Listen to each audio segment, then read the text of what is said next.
So we're going to talk about documenting 3D work, whether it's artwork or an object.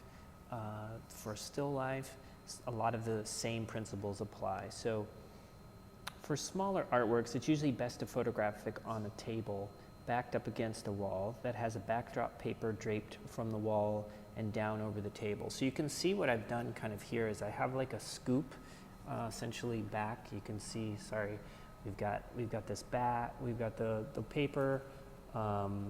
It could just be tacked up onto the wall. You don't have to have a fancy like roll holder, but in this case we have a roll holder. It comes down onto a table and then it's just taped to the edge of the table there. And that gives us kind of a continuous surface that we can go from the tabletop to the background, which creates nice consistency. For larger artworks though, you could end up perhaps just putting them on the ground. Here at the Heron Lighting Studio, we have a whole scoop wall, and it's basically the same idea. You can see like the back, there's not an actual interface between the floor and the wall. It just naturally, very smoothly curves up. So you could photograph something in front of a big white, on a big white backdrop like we have here to create that similar effect. Now, for 3D work, you want it to still retain a 3D look. So you usually want to place one light, say, a little bit closer than another light. So you can see here, just in this lighting setup I have, that I've got this kind of big soft box, which creates a diffused light. And then I have another kind of fill light on this side, which is just a light shining into a big reflector. And some of that light is also being diffused and then bouncing back into the environment. And when it does that, it kind of fills it. So you can see, but when you look in this case at the mannequin, you can really see that the left side it has more of the highlights and the right side is kind of more of the shadows, but they're very soft shadows. So let's take a closer look at that. So first of all, if I turn my fill light off here, you can see how much darker and dramatic that is. Now that could be what you're looking for, and if that's the case, that's fine. It's all about light shaping, trying different things, moving things around just a little bit to see the way they look. If I turn that back on, I'd like to show you what it looks like if instead of having a diffuse light, I actually just have more of a spot-like effect. So if I turn this light around, and it's going to be a little intense, but if I try to use the light just like this, you can see, number one, it casts a really big shadow against the wall. Depending on where I have my light, that shadow is going to move around a little bit or be more or less intense, right? But that shadow's there because this is more of a spotlight. When you have a spotlight, you'll form a very clear shadow, right, that you cast. But if I move this light around, you can see that my shadow also moves. So if I was to move it this way, then the shadow, instead of going straight back, would kind of go to the side. Now sometimes you can use that to your aesthetic advantage. And so but often what we do when we're documenting work is really not so much interested in like dramatic lighting. We really just want to showcase what we have. And we're doing a still life and it's more aesthetics and we're not really documenting, but we're just trying to like create an interesting image. You may very well want some spotlight effects and creating some shadows. So it's going to depend on the situation what you want to do.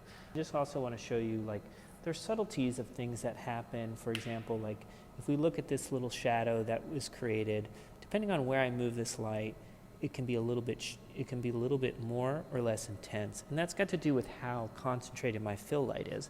When it's really concentrated over here and focused on that one point, it's actually not getting a chance to kind of diffuse as much. So if I could take my light and I can move it back a little bit, like this, and then perhaps move it over so that now it's kind of more in the center and it's just a little bit more evenly filling. Then if I come down here and look at this shadow, it's not going to be quite as intense. It's not totally gone, but there it's getting to the point where I actually can't really see it with my eye, although you can see a tiny pickup in this video, but it's much smoother and softer, right? And so another way, if you're trying to balance, like say the highlight side and the shadow side, one of the other things that you can do is you can change the position of the light. The farther away you move a light, the dimmer it will appear on your subject. So for this big light, if I felt like, gosh, it's just a little bit too bright, or especially up at the top of the mannequin, I could come over and I could raise the light up. And so I raise the light up, and so it's a little bit less intense, and we have more evenness between the shadow side and the highlight side. Yeah, so here is a more two-dimensional object. It's still 3D, but you know, this is a portfolio that I created, and so having a little bit of shadow over here actually is nice. And now, in some ways, what I have is I have a slightly different type of lighting. This lighting, my big softbox over to the left is actually almost creating less light. It's being more of the fill over here, because you can see the shadows actually coming in on this side. So the main light is coming in this way. So we've kind of switched this up.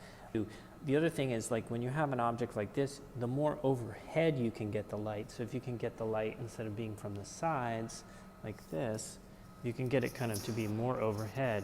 You actually will even reduce that shadow, right? But it's all about kind of just controlling the light, thinking about the way you want it to work, and thinking about where the shadows are falling as to what it is that you want. So another thing that you can notice in this shot is that you can see that each light casts its own shadow. So that's another thing just to remember, is that when you have lights in different positions, they are going to cast light, and whenever they shine light, they also are going to cast a shadow across. So one of the things that we're generally aware of when we're documenting our work is just what those shadows look like. And sometimes two equally strong lights casting cross shadows, especially if they're not diffused, can be optically busy, can sort of look just a little bit too busy and confusing. So that's just something that you should keep in mind when you're adjusting your lights. So yeah, so that is in a nutshell like what you need to think about when you're thinking about three-dimensional photographing three-dimensional objects. You can again see this kind of overall setup, how you might use it. In this case, I'm just using the modeling lights on strobes. In my example, I was using daylight balanced fluorescent lights for my 2D artwork. You can see those with the lights off. You can kind of see what those look like. So I hope you found that useful, and you'll be able to use that in your own documentation of your work going forward.